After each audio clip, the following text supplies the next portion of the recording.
Regular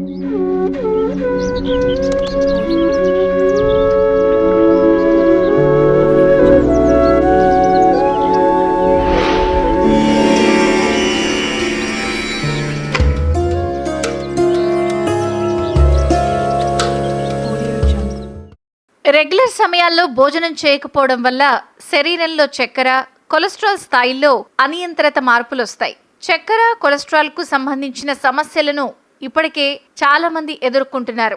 అసలు ఇవి చాలా చాలా ప్రమాదకరం. మీరు భోజనాన్ని దాటవేసినా, మానేసినా తర్వాత విపరీతంగా ఆకలి అనిపిస్తుంది. అప్పుడు మనం తినాల్సిన దానికన్నా అతిగా తినేస్తాం. ఈ అతిగా తినడం వల్ల బరువు పెరగడంతో పాటు ఇతర ఆరోగ్య సమస్యలు వస్తాయి. ఆహారం తీసుకోకపోతే శరీరానికి అవసరమైన శక్తి అందదు. ఇది అలసట, బలహీనతకు దారితీస్తుంది. ఎక్కువసేపు భోజనం చేయడం మానేయడం వల్ల శరీరంలో పోషకాల లోపం ఏర్పడి ఆరోగ్యంపై ప్రతికూల ప్రభావం చూపిస్తుంది. సమయానికి సరైన పరిమాణంలో తినడం వల్ల జీవక్రియ మెరుగుపడుతుంది. శరీరంలో క్యాలరీలను బర్న్ చేసే ప్రక్రియను సరిగ్గా ఉంచుతుంది. బరువును నియంత్రించడం, శరీరం సరైన పనితీరును నిర్వహించడం చాలా చాలా ముఖ్యం. సరైన సమయంలో సమతుల్య ఆహారం తీసుకోవడం ద్వారా శరీరానికి అవసరమైన పోషకాలు అందుతాయి, ఆరోగ్యాన్ని కాపాడుతుంది. పండ్లు, కూరగాయలు, ప్రోటీన్లు, కార్బోహైడ్రేట్లు సరైన సమతుల్యత శరీరానికి అవసరమైన శక్తిని, పోషణను అందిస్తుంది. ఆరోగ్యకరమైన జీవనశైలిని అవలంబించి గుండె జబ్బుల ప్రమాదాన్ని తగ్గించాలి అంటే అసలు మన రోజు తినే అన్నాన్ని మానేయకూడదు. అలాగే సమయం దాటి తినకూడదు. రెగ్యులర్ వ్యాయామం, ఆహారం జీవన నాణ్యతను మెరుగుపరుస్తుంది.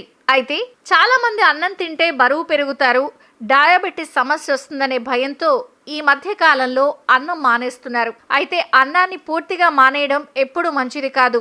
రోజు మొత్తం ఏ ఆహారం తీసుకున్నా ఓ ముద్దైన అన్నం తినకపోతే అది మనకి రిజల్ట్స్ ఇవ్వదు. దానికి బదులు చపాతీలు, జావలు తాగేస్తున్నారు. అంతకన్నా ఎక్కువ సార్లు తెల్ల బియ్యం తీసుకోవటం వల్ల మధుమేహం ముప్పు పెరుగుతుంది అని భయపడుతున్నారు.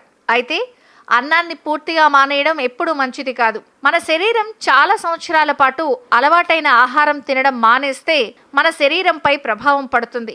అసలు కొన్ని విధాలుగా తింటే బరువు పెరగరని, డయాబెటీస్ ప్రమాదం ఉండదని, ఆరోగ్యానికి మేలు చేస్తుందని అంటారు. రోజు అన్నం తింటూ కూడా బరువు తగ్గచ్చు. 100 గ్రాముల తెల్ల బియ్యంతోనైతే thiamine, niacin, vitamin B6, manganese, magnesium, phosphorus, iron, zinc ఉంటాయి. ఇందులో గ్లూటెన్ ఉండదు. అసలు చపాతీలతో పోలిస్తేనే అన్నం తేలిగ్గా జీర్ణం అవుతుంది. మీరు అన్నం తింటున్నప్పుడు ఉబ్బరంగా, కడుపు మంటగా ఉండకూడదు అనుకుంటే అన్నంలో ఒక పోర్షన్ కూర లేదా పప్పు, మరో భాగంలో కూరగాయలు లేదా సలాడ్ తినాలి. అప్పుడు కడుపు నిండిన ఫీలింగ్ వస్తుంది.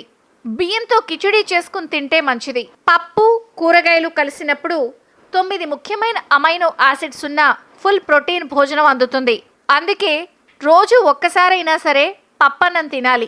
మీకు ఇష్టమైన రైతా, పచ్చడి, నెయ్యి, సలాడ్తో ఎంజాయ్ చేయాలి. మీరు అన్నం తినేటప్పుడు పెద్దగా ప్లేట్లో కాకుండా చిన్న గిన్నెలో వడ్డించుకోండి. ఇలా చేస్తే ఎక్కువగా అన్నం తినకుండా ఉంటారు. చిన్న గిన్నెలో అన్నం తింటే రెండోసారి సర్వ్ చేసుకోవడానికి కాస్త బద్ధకంగా అనిపిస్తుంది. బరువు పెరగరు. చిన్న స్పూన్తో కొంత మొత్తాల్లో తినండి, లేదా చాప్ స్టిక్స్తో ట్రై చేయండి. అప్పుడు అన్నం తీసుకోవడం తక్కువగా ఉంటుంది. పెద్ద ప్లేట్లో ఎక్కువ అన్నం పెట్టేసుకుంటే మాత్రం ధ్యాస మరెక్కడో ఉంటుంది. మనం కంచాలు లాగించేస్తాం.